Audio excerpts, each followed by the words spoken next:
Balik sakola si Otong manggih dompet nu ngagoler di sisi jalan.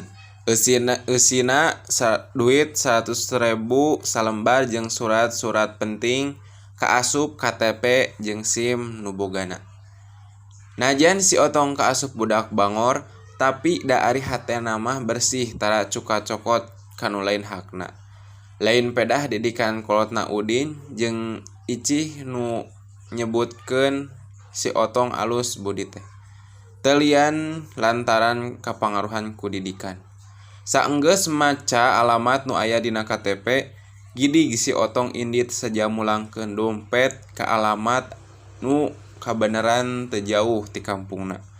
Assalamualaikum, ceuk si Otong saenggeus anjog kanu dituju. Waalaikumsalam, bade milarian saha Jang? Walon saurang bapa-bapa bari mukakeun panto.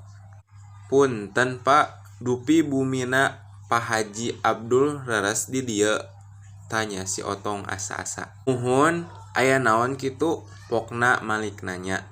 Abdi bade mulangkeun ieu, tadi mendak di jalan, bari ngasongkeun dompet ka eta bapa-bapa.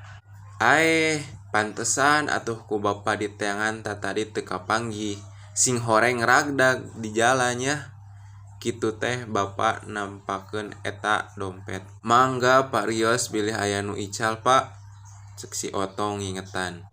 Ari barang mah eueuh nu leungit Jang, duit oge angger 100.000 ngan tadina mah salambar, naha ayeuna jadi 10 lambar 10 ribuan, tanya bari kerung. Tadi di jalan ku abdi ditukeran heula Pak, soalna kantos kapungkur oge nguihkeun dompet pamendak. Saur nu gaduhna teh, nuhun nya Cep, punten teu aya receh, cenah Pak. Oh kitu, yeuh atuh keur Ujang nuhun nya. Pokna bari mikeun duit 200.000 ka si Otong.